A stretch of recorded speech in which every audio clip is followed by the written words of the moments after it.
Bonjour tout le monde, bienvenue en technique de génie mécanique. Je me présente Jean-François Lalonde, je suis professeur en génie mécanique depuis quelques années. Je vais être votre guide aujourd'hui dans ce live pour vous présenter notre département, vous expliquer le plus possible ce qu'on fait en génie mécanique pour vous aider à prendre des décisions importantes dans votre vie, donc décider en quoi vous voulez aller étudier. Si vous avez des questions tout au long du live, gênez-vous pas. Il y a des gens, il y a d'autres professeurs qui sont en ligne en même temps qui peuvent répondre à vos questions. Puis sinon, éventuellement, on va réviser les questions puis on pourra vous répondre dans les prochains jours. Donc, premièrement, la bouteille, c'est pas parce que je me déshydrate rapidement puis c'est pas du gin, donc c'est juste le micro. Fait que c'est pour ça que je le promène un petit peu partout. Puis, une chose, c'est clair, fait qu'on peut continuer. Donc, génie mécanique, c'est quoi? Bien, à Valleyfield, génie mécanique, ça se divise en plusieurs disciplines, sous-disciplines, disons.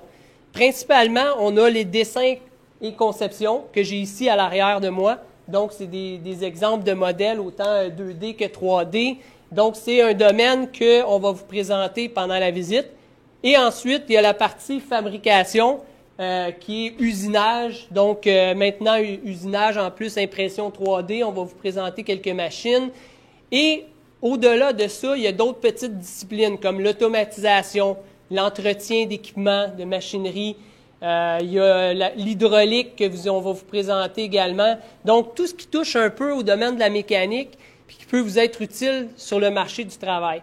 Nous, on dit qu'on est un peu généraliste, c'est-à-dire on n'a pas décidé de se spécialiser dans un domaine, mais de vous outiller pour vous donner le maximum de connaissances, puis ensuite, sur le marché du travail, bien, vous pourrez décider. Donc, si j'ai des gens qui viennent ici et qui me disent « Ah, moi, la fabrication, je capote pas trop, mais le dessin, j'aime ça. » OK, donc, si tu fais du dessin, il faut que tu saches comment les pièces vont être fabriquées après. Donc, tu vas être juste meilleur.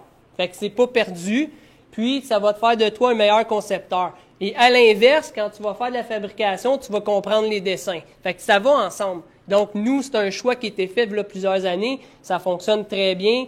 Puis c'est le fun, ça fait une variété de cours. Donc, je vais tout de suite procéder, me déplacer tout au long de la visite. Dans le fond, c'est moi qui vais vous déplacer. Puis, on va aller faire une première visite au niveau de dessin-conception. Donc, juste à me suivre.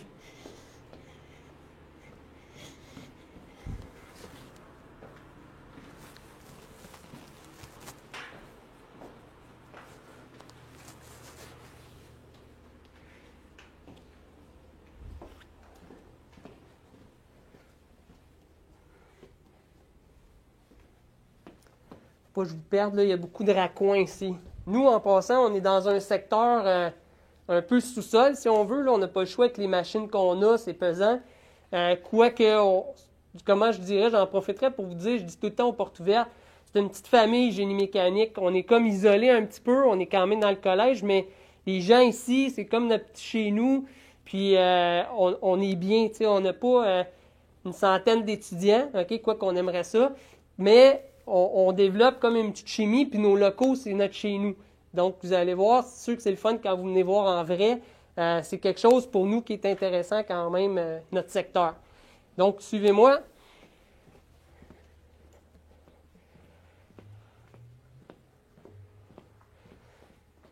Donc, je vous présente Jérémy, excellent professeur avec nous. Donc, je vais pouvoir assister à son cours en même temps, je suis content.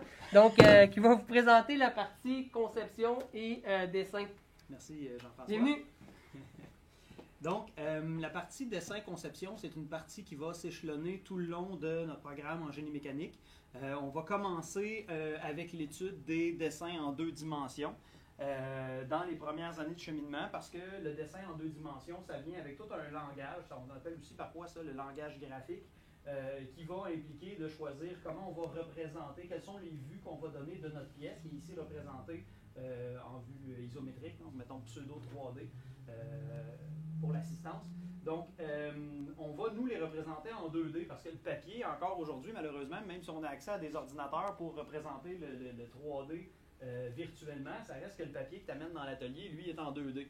Donc, on représente différentes vues pour avoir tous les points d'observation de notre pièce, tous les points d'observation nécessaires, puis on va donner les dimensions qui vont être requises pour faire la fabrication de cette pièce-là. Donc, on commence avec des dessins simples. Ça, ce serait un bel exemple de dessin simple. Et au fur et à mesure qu'on va progresser dans le programme, ben, on va aller chercher des pièces qui vont être de plus en plus complexes, soit au niveau du nombre de détails qu'elles vont contenir, au niveau de la complexité de la géométrie, au niveau du... pas celle-là, c'est pas spécifique. Au niveau du choix des vues, donc au fur et à mesure qu'on va progresser dans l'ordre des courbes, on va ajouter du vocabulaire supplémentaire à notre langage graphique. Fait qu'on va aller chercher des vues plus spécifiques qui vont nous permettre de présenter d'autres détails. Et ben, éventuellement, on va passer à des représentations d'assemblage. Donc, on va avoir ici des vues explosées qui vont expliquer comment les pièces sont assemblées les unes avec les autres. J'ai lambiné un peu sur mon clic. Pour faire l'assemblage d'un mécanisme qui pourra aller de très simple à très compliqué. Donc, celui-là, c'en est un qu'on pourrait qualifier de compliqué. Juste pour pas qu'on ne fait pas tout ça dans la première semaine, là, on se laisse de la place pour plus tard. Donc, une fois qu'on a passé le stade de l'apprentissage du dessin en 2 dimensions, on va passer à la modélisation 3D. Donc, le 3D, ça nous permet de représenter les pièces dans un environnement visuel, dans un environnement graphique, qui va nous permettre de peut-être faciliter notre compréhension des solides et des pièces, mais également faciliter notre étude des mécanismes. Fait qu'on va graduellement se diriger vers des mécanismes plus complexes qui vont comprendre plusieurs pièces qu'on pourra éventuellement même animer les unes par rapport aux autres pour faire fonctionner le mécanisme. Donc, je vais aller, ici, on a une animation qui est prévue dans cet assemblage-là, et je vais aller, on va dire, la mettre à jour, la révéler. Donc, je vais juste venir exposer ici l'intérieur de mon solide. Donc, ça, c'est un autre avantage de la modélisation 3D, c'est que auparavant, quand on travaillait seulement en 2D, ben, ce genre d'opération-là, vous deviez le faire dans votre tête si vous étiez concepteur. Et ben, plus le mécanisme est complexe, plus c'est difficile de faire ce genre de choses-là mentalement dans sa tête. Alors que le logiciel de 3D, lui, peut nous permettre de venir animer le fonctionnement pour qu'on puisse voir si en quelque part, il n'y a pas un défaut dans le fonctionnement de notre mécanisme. C'est-à-dire, par exemple, quand le piston tombe au sommet de sa course, ben, est-ce qu'il va venir taper dans le couvercle? On voit ici qu'il y a une espèce de petit muret sur le dessus de mon piston. Et il y a une demi-lune qui est prévue à l'intérieur du couvercle. Ce n'est pas une coïncidence, ça. Et si on travaillait en 2D, ben, ça prendrait de très grands efforts de visualisation et d'imagination pour prévoir que ce contact-là va arriver, puis le faire, prévenir ce contact-là avant de fabriquer nos premières pièces. Un autre aspect du cours de génie mécanique, c'est entre autres d'analyser le fonctionnement des mécanismes et également de faire le calcul de résistance des matériaux. Par exemple, ici, dans cet assemblage-là, ben, pour transformer le mouvement de translation de mon piston dans sa chambre, ben, on a une bielle. Le petit morceau qui est dans le milieu, il permet de collecter le mouvement de translation et de transformer en rotation de l'axe principal. Fait que cette bielle-là, elle est soumise à de nombreux cycles de compression-traction. Ce qui fait que, dans le fond, il y a la possibilité de faire les calculs de résistance des matériaux. Ici, à l'école, on apprend à faire les calculs à la main principalement, mais ici, juste par... je ne l'ai pas ici. Oui, je l'ai ici. Juste pour faire une démonstration graphique, on a la possibilité de venir séparer la pièce en un ensemble d'éléments de plus petite taille pour permettre à un ordinateur d'en faire le calcul et de représenter sous la forme d'un mapping de couleurs quels sont les endroits dans notre pièce qui seront les plus sollicités et évaluer via une analyse des chiffres et différents cours de résistance des matériaux, ben, évaluer quels seront les endroits qui seront les plus à risque et à quel point on est sujet de tomber proche d'un brin. Ben, ça, là, c'est sûr que c'est un peu plus beau fait à l'ordinateur que quand on fait les calculs à la main, mais on fait également des formes beaucoup plus simples que ça à la main. Là. On ne va pas aller calculer ça. Ce serait des pages et des pages et des pages de calcul, mais ça permet quand même de faire un bon survol de l'aspect conception et dessin du programme. Merci, Jérémy. Ça fait plaisir. Donc, je rappelle, si vous avez des questions, n'hésitez pas à aller en ligne, poser vos questions. Ça va nous faire plaisir d'y répondre, que ce soit des questions sur les cours de fonctionnement ou des questions techniques en lien avec le sujet, aucun problème. Jérémy il répond à tout. C'est un de nos meilleurs profs. En passant, je vais dire ça pour tout le monde. Là, mais... Donc, on va poursuivre notre visite. Encore merci. On va poursuivre notre visite. Donc, je vais vous amener vers le local d'automatisation, qui est une autre sphère, si on veut, de compétences de génie mécanique. Donc, suivez-moi.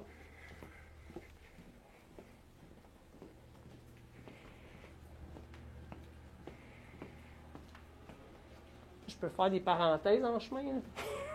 J'aimerais ça, faire ça avec le monde. En fait, parenthèse, c'est quoi nos genres d'étudiants qu'on a ici? On a 2 types d'étudiants, en fait, en mécanique. Ceux qui veulent aller à l'université, faire un génie. Donc, eux, ils vont se servir de génie mécanique comme un science pure, si on veut dire, mais au lieu de 2 ans, c'est 3 ans. Puis, ils vont aller à l'ETS par la suite. Donc, c'est une façon de faire. Si vous voulez développer votre côté technique, par exemple, puis vous dites, moi, j'aimerais ça me développer techniquement, ça peut être un avantage intéressant, si on veut, pour vous. Donc, ça peut être une option. Ça, c'est un type d'étudiant qu'on a, puis je vous dirais même que 70%, c'est pas plus, là, à peu près, là, vont aller à l'ETS. L'autre partie d'étudiants, c'est des gens qui veulent vraiment aller travailler dans le domaine technique comme technicien. Donc, dans la réparation, des trucs vraiment appliqués ou ce que c'est des gens plus manuels à certains niveaux. Donc, c'est aussi une option. Nos cours vont couvrir les 2 types de personnes, parce que tantôt, Jérémy parlait de calcul. C'est sûr que quelqu'un qui ne veut pas aller à l'université va peut-être moins aimer, mais il va voir quand même des choses. Fait qu'il va comprendre certains phénomènes un petit peu plus. Fait que c'est très varié, puis ça touche différents types de personnes. Puis les jobs, honnêtement, le fait que ce pas tous les finissants qui s'en vont sur le marché du travail et qu'une grosse demande en ce moment, le taux de placement est de 100%. Tout le monde se trouve une job, même avant même d'avoir terminé, puis même les stages, souvent on manque d'étudiants pour combler les stages. Donc, ça, c'est un truc quand même assez intéressant aussi en génie mécanique. Donc, parenthèse, je ferme et je vous amène au meilleur prof de génie mécanique. Donc, je le dis juste pour la première fois. Éric, qui va vous présenter automatisation. Combien je te devais? Ah, c'est beau, tu peux me donner plus que ça. Tantôt. Donc, je place ça ici.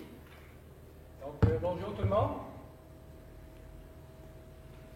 Donc, je vais vous présenter le cours d'automatisation. Des lunettes pour la présentation.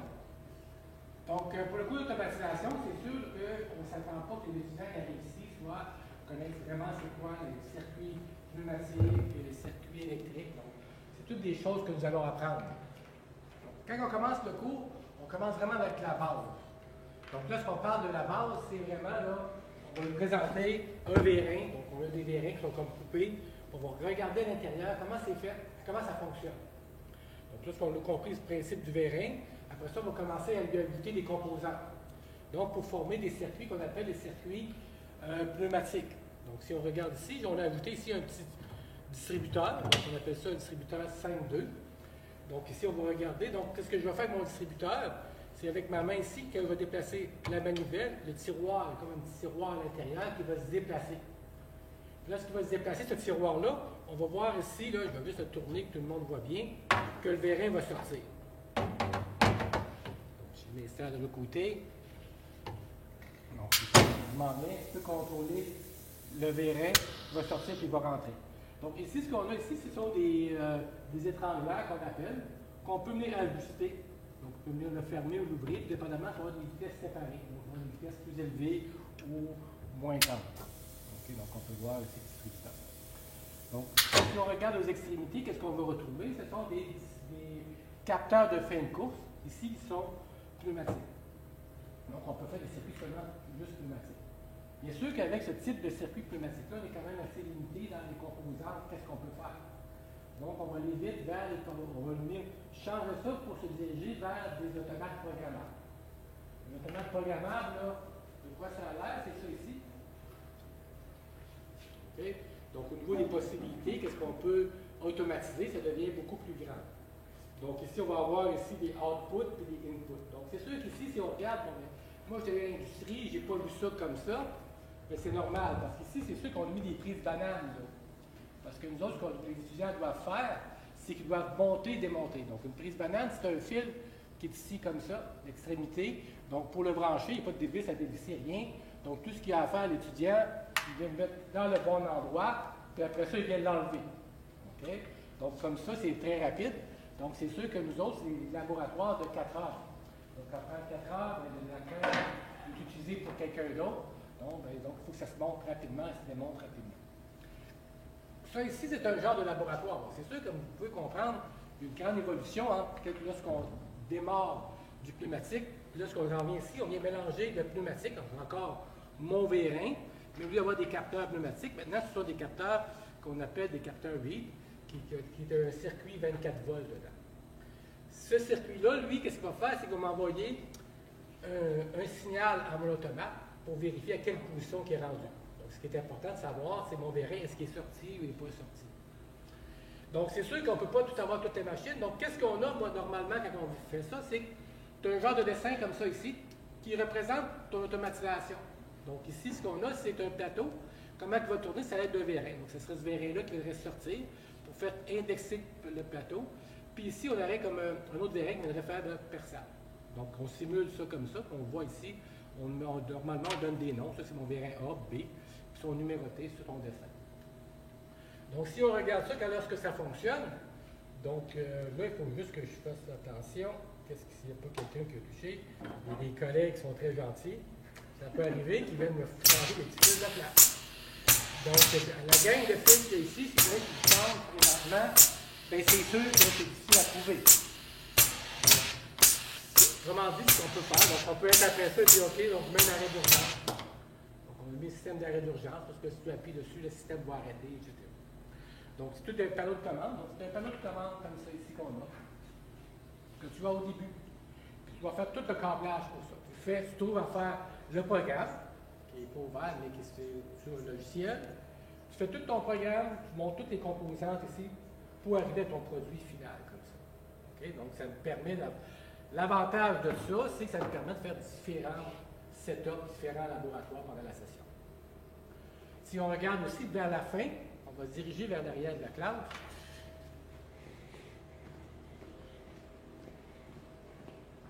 Les labos finaux que les étudiants ont à réaliser vers la fin, ça peut ressembler un peu à ça ici. Okay? Donc ici, si on regarde, ça ne paraît pas, on a mis des traits de couleur parce que c'est le diamètre qui est différent. Puis le diamètre il varie entre chacun de 10 millièmes de pouce. Donc à l'œil, tu ne pourras pas le savoir. Donc qu'est-ce qui va arriver? C'est la pince ici, lorsqu'elle va venir serrer, puis dépendamment de la grosseur qu'elle va serrer, c'est là qu'on va déterminer exactement c'est quoi le diamètre. Donc c'est pas la couleur, la ligne que vous voyez là de couleur, c'est juste pour nous autres pour savoir quelle qui est quelle. Donc, normalement, lorsqu'on fait, c'est qu'on place nos pièces là-dedans ici. Puis ça ici, ça va venir tourner. Puis ça va faire descendre nos pièces à l'extrémité ici. OK? La pince, elle va tourner. Donc, tu dois faire le programme. Ça avance, ça ouvre. Ça vient chercher ma pièce. Donc, elle vient de détecter c'est quoi le diamètre. Donc, selon le diamètre, normalement, ça ici, ça va venir se placer en fonction. OK? Puis ça va tourner ici. Puis ça va reculer. Ça vient lâcher là-dedans. Donc, ce que ça vient faire, ça prend un paquet de pièces de différentes couleurs, puis ça vient les classer dans le bon bac qui correspond au bon diamètre. Qu'est-ce qu'on fait aussi? Donc, ça, c'est un exemple de laboratoire final. Donc, normalement, un laboratoire comme ça, c'est à peu près, c'est vraiment dans la fin du cours, l'étudiant prend à peu près 3 semaines à faire, c'est en équipe de 2. Tous les labos ici, ce que vous voyez, là, c'est toujours en équipe de 2 personnes qu'on travaille. Qu'est-ce qu'on a aussi? On a une partie qu'on appelle la partie robotique. La partie robotique, on va ici à l'arrière, on a 2 robots. Donc, je vais vous donner un qui fonctionne à l'arrière que je vais vous montrer. Pour ce qui est du robot, on a ici ces 3 types de pièces. On a ici avec 2 rainures, une rainure, pas de rainure. Donc, le robot, lui, qu'est-ce qu'il va venir faire? Donc, ils sont tous placés ici aléatoirement.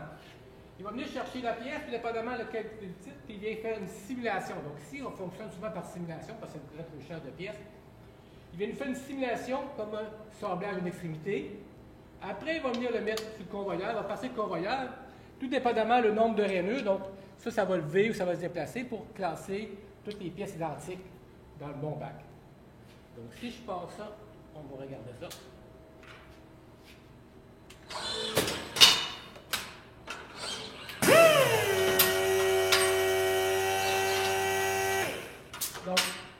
détecté qu'il y avait deux rainures.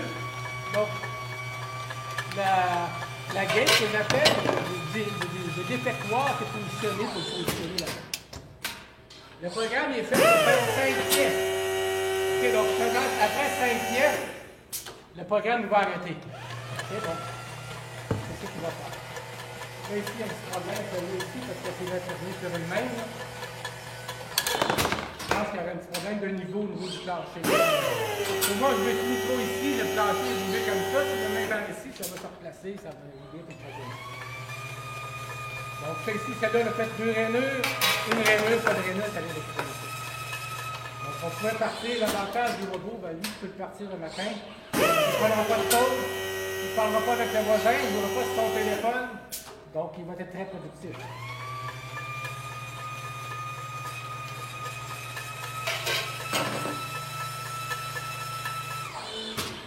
Donc, la dernière pièce.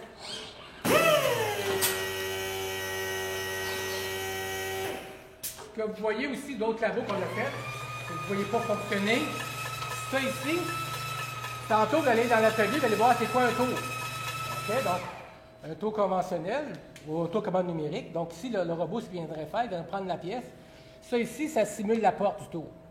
OK, normalement, là, si tu veux vraiment qu'il vienne porter la porte, la pièce, ma tige, dans mon mandrin, bien, il faut qu'il rouvre la porte.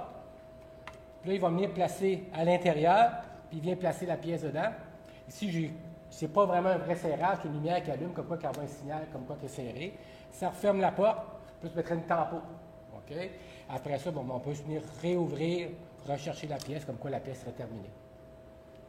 Donc ça, c'est d'autres laboratoires qu'on peut faire en automatisation. Donc il y a plein de laboratoires tout autour de la table. On a une mini-usine aussi en arrière.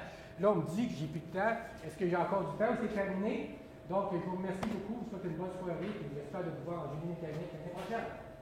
Merci, Eric. Bienvenue. Donc, n'hésitez pas encore une fois à poser vos questions sur le chat live, puis on va se faire un plaisir d'y répondre. Donc, je passe tout de suite à l'étape suivante. On va aller vers l'atelier.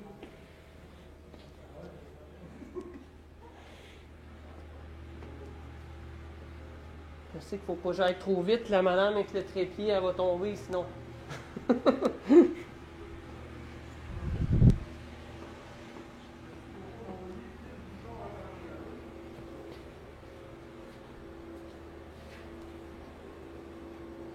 Donc, ici, on rentre, si on veut, il y en a qui appellent ça notre mini-usine ou notre école-usine, si on veut. Là. On rentre dans un atelier qui est similaire à un atelier d'usinage, si on veut. Donc, dans nos cours, il y a beaucoup de cours qui vont être axés sur la fabrication. C'est ici que vous allez faire beaucoup de pratiques, entre autres, et apprendre beaucoup de notions directement, si on veut, dans du concret. Là, vous voyez... Je ne veux pas faire bouger trop la caméra. Mais l'autre côté, on a un magasin de matériel, donc plusieurs types de matériaux. Donc, on est quand même assez bien équipé pour, dans le fond, répondre à plusieurs besoins de projet. Là, je vais attendre les opérateurs techniques. C'est bon? Ça marche? OK. Donc, première chose, on va aller vers, il y a 3 secteurs ici qu'on va vous présenter. L'usinage conventionnel, qui est un peu plus manuel, disons, pour apprendre les notions de base puis contrôler les machines.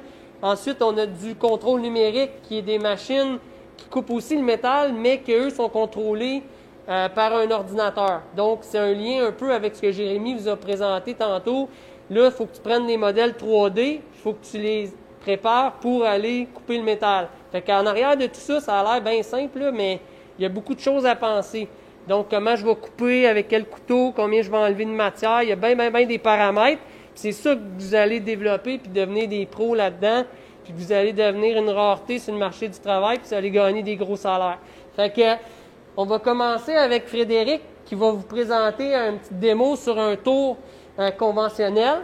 Donc, ça va être notre première étape dans l'atelier. Donc, Frédéric, je te laisse la parole. Je te passe la bouteille de gin, d'eau. Juste la mettre proche de toi. C'est bon. Bien, comme Jean-François, là, il en a déjà parlé en entrée de matière, on a 2 sections ou 3 sections dans l'atelier. De ce côté-ci, on peut voir que c'est tout ce qui est conventionnel, l'usinage conventionnel. Donc, on a 2 types de machines. les tours conventionnelles et les fraiseuses conventionnelles. La différence est évidente entre les machines. Une, c'est la pièce qui tourne, c'est l'usine qui vient c'est l'outil qui vient la façonner, l'usiner. Et la fraiseuse, c'est le contraire, c'est l'outil qui tourne et c'est la pièce qui bouge et qui vient se faire usiner et façonner. Dans l'industrie, l'usinage conventionnel est surtout utilisé pour des pièces uniques. C'est rare qu'on va faire de la répétition parce que c'est une pièce, un usinage spécifique. Aussi, on va utiliser le conventionnel surtout pour les réparations de machines, des choses comme ça. Le type d'usinage qu'on peut faire sur le conventionnel, ici on peut voir, on peut faire de l'usinage conique, du molletage, du filetage. Tout ça se fait sur un tour conventionnel. Je peux faire une petite démonstration de comment est-ce que ça fonctionne.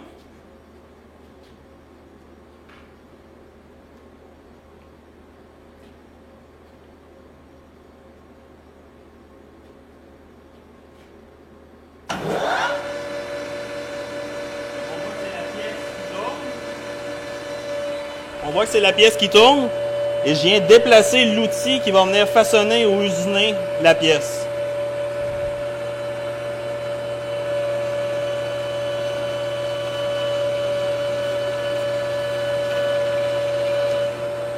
Si je vais tout à la main, je peux aussi lui programmer une avance automatique.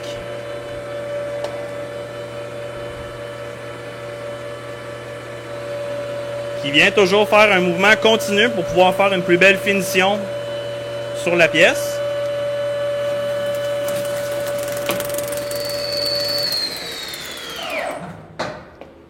On peut aussi faire une petite démonstration sur les fraiseuses, qui tantôt je l'expliquais, c'est l'outil qui tourne et la pièce qui bouge.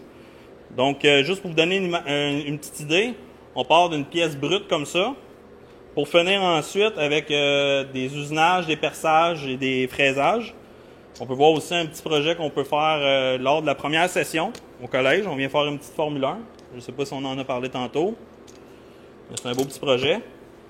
Une grosse machine comme ça peut paraître imposant, mais il faut garder ça simple. Ça bouge sur 3 axes, en X, en Y et en Z. On peut faire une petite démonstration aussi.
Donc, voici un exemple d'usinage sur une fraiseuse conventionnelle.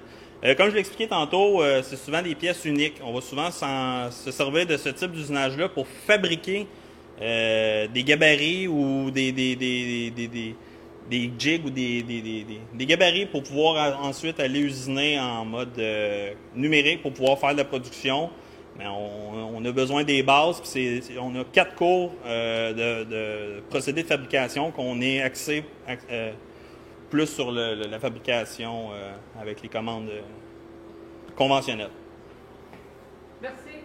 Merci beaucoup. Merci à lui. Ouais. Faut que je fasse ma job de push-push. J'étais supposé de garder les mains sur la bouteille. Et voilà. Ça, vous allez voir, même en mode COVID, on réussit quand même à bien fonctionner en passant. Avec la technique, on n'a pas le choix d'être présent. Donc, on a mis en place plusieurs mesures, puis ça fonctionne très bien jusqu'à date. Il n'y a pas eu de cas dans notre département. Donc, on fait attention. Puis déjà, la sécurité dans l'atelier, c'est quelque chose qu'on connaît bien. Donc, je vous dirige vers le contrôle numérique, qui est l'étape suivante. Là, je fais passer Véronique à des endroits un petit peu difficiles. Là. Super. Ah! Ah! Bon. Là, tantôt, je disais que c'était le meilleur prof, l'autre meilleur prof. Là, c'est le plus beau qu'on va voir ici en génie mécanique. Donc, je vous présente Yves André, qui va vous présenter la section des machines contrôle numérique. Donc, je passe le micro aussi. Quand je m'éloigne, tu peux... Alors, bonjour, donc Frédéric vient de vous montrer les machines conventionnelles. Alors ici, c'est le domaine des CNC, donc tout ce qu'on appelle les machines à commande numérique. Alors, on a deux types de machines. On va commencer par la première, qui est un tour numérique. Alors, encore une fois, c'est la pièce qui va tourner. Vous pouvez vous approcher. Donc, c'est la pièce qui va tourner tantôt et on va voir les outils vont s'interchanger. Donc, qu'est-ce que les étudiants font en fait? C'est un jeu d'échecs. Donc, c'est un des projets qu'on fait ici en méthode d'usinage en série. Donc, on fait plusieurs jeux d'échecs. Et la pièce présentement qu'on fabrique, alors, sur le tour, c'est une reine. Donc, c'est la partie de la reine. On fabrique aussi, bon, bien sûr, les autres pièces du jeu, donc le roi, etc. Donc, si vous voulez, je vais vous montrer la simulation. Donc, ces machines-là sont assez récentes et permettent bien sûr de voir les simulations en direct sur nos machines. Donc, on a toutes les simulations possibles là, qu'on peut voir. Donc, vous voyez l'usinage qui va se faire. Donc, ça peut tout simplement, on peut vérifier notre programme, on peut vérifier s'il n'y a rien qui peut briser. Des fois, on vérifie, mais ça peut arriver quand même. Donc, je vais vous le montrer. Je vais approcher la vitre. Je vais diminuer la vitesse un peu.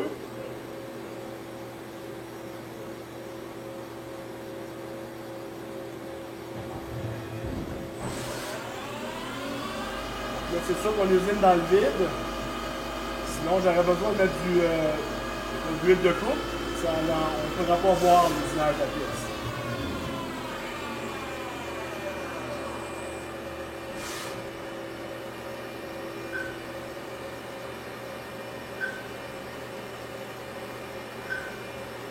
Ici, on voit le code qui se déroule. Donc, la machine, elle a tout calculé ses codes, tout aller ses codes.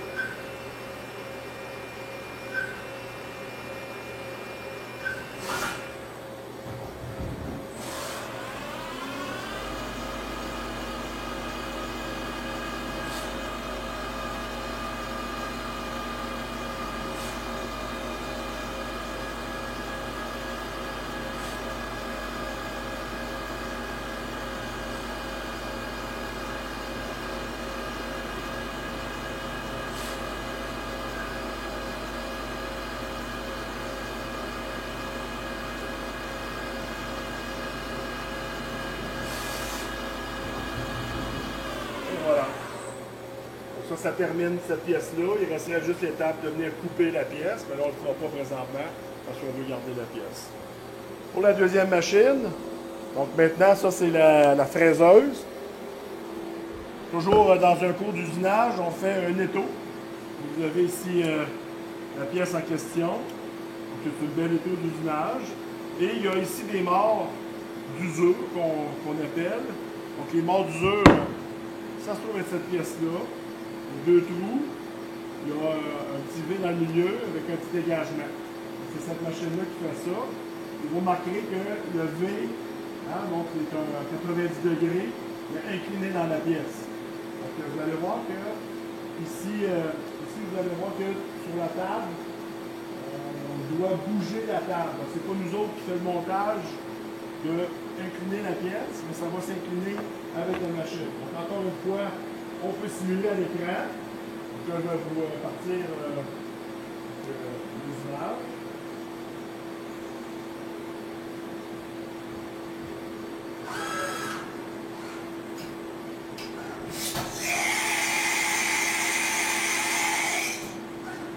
Ici, vous remarquez que c'est l'outil qui tourne et la pièce reste fixe. La table va aller se placer.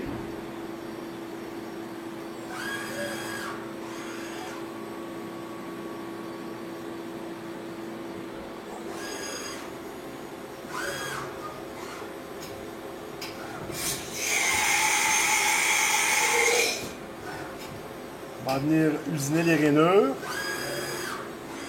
Donc le côté.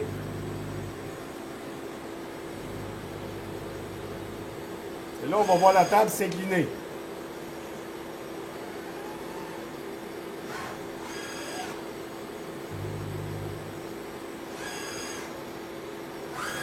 C'est ce qu'on appelle une fraiseuse 5 axes. Dans notre cas, c'est une 3+2.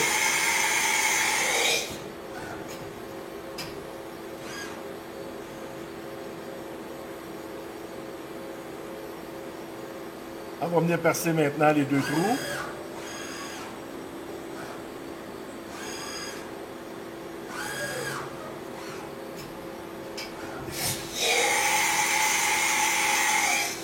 Et terminer le perçage au bon diamètre.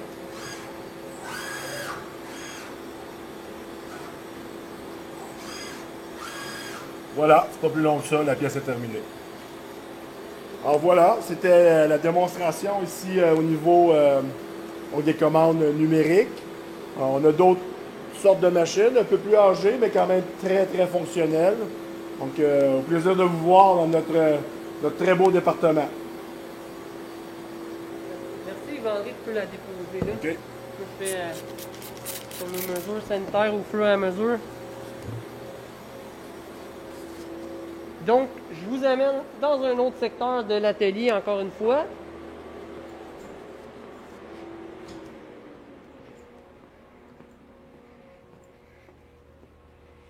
Je vais faire des petites parenthèses ici. Là.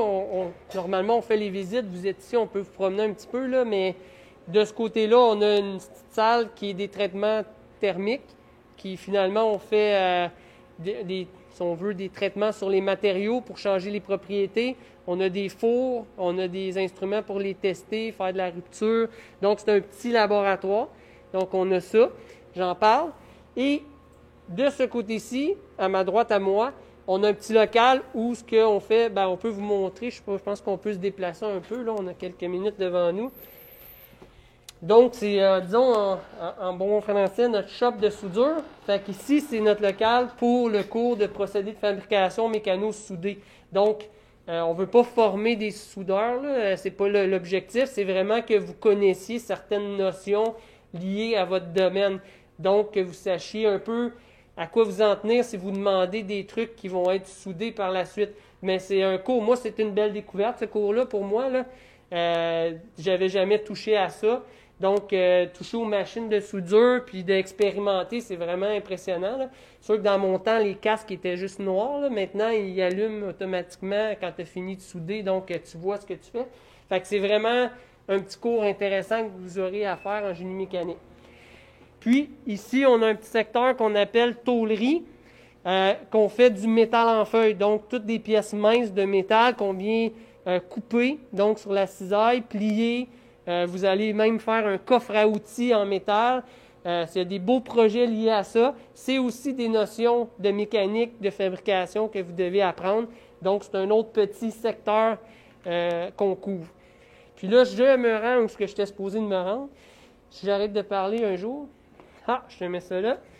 Donc, ici, on est rendu dans le secteur d'hydraulique. Présente Isabelle, notre meilleure professeure de génie mécanique. Là, j'ai le droit de le dire parce que c'est la seule. Donc, je vous laisse avec Isabelle. Merci. Donc, bonjour. Moi, je donne des cours ici, entre autres, d'hydraulique. Dans notre programme, il y a 2 cours d'hydraulique. Dans ces 2 cours-là, il y a une partie qui va être plus théorique. On va voir en classe. Donc, on va apprendre comment fonctionnent les composantes. On va faire des calculs de pression, de débit, tout ça. La différence avec ce que vous avez vu tantôt en automatisme, on voyait des petits vérins qui bougeaient avec de l'air comprimé. Quand on assiste à des cours d'hydraulique, on se fie plutôt à l'huile qui va sortir d'une pompe et qui va engendrer une pression pour faire bouger des organes terminaux. Donc, les organes terminaux, peut-être vous pouvez vous approcher pour voir. Donc, si on veut des mouvements rectilignes, on va prendre des vérins. Et si je veux des mouvements qui vont être plus en rotation, on va voir tantôt l'autre côté, ça va être des moteurs hydrauliques. Le but, c'est de simuler ce qui se passerait dans le fond sur le terrain, là, en vrai. Ça fait que j'ai mis ici une image de ce qui représente vraiment une grande partie de l'hydraulique. Donc, si vous voyez ici le vérin qui est là, ben, je ne sais pas si on voit bien l'image, là, mais des vérins sur une pelle hydraulique comme ça, il y en a vraiment beaucoup.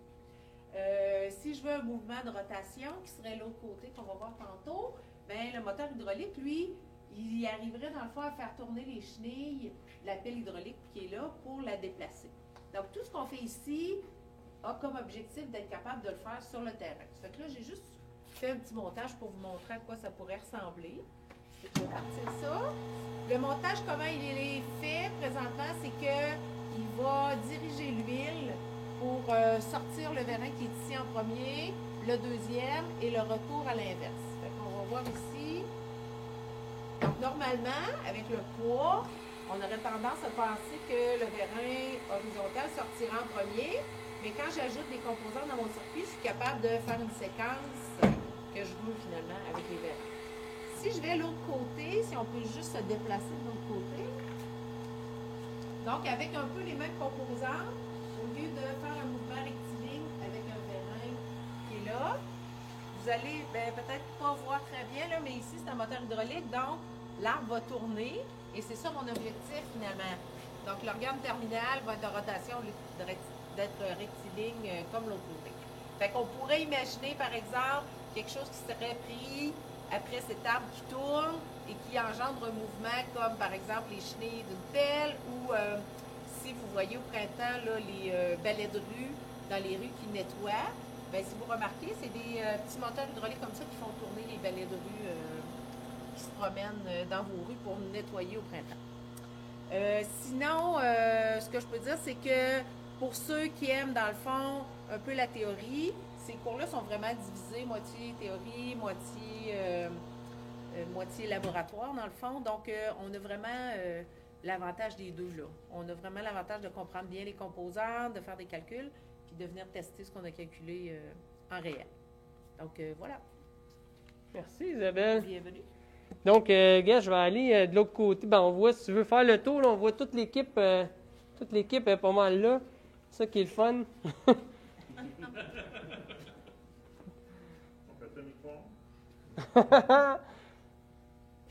Donc, je pense qu'on a pas mal fait le tour quand même. C'est sûr qu'on préfère quand vous êtes présents, là.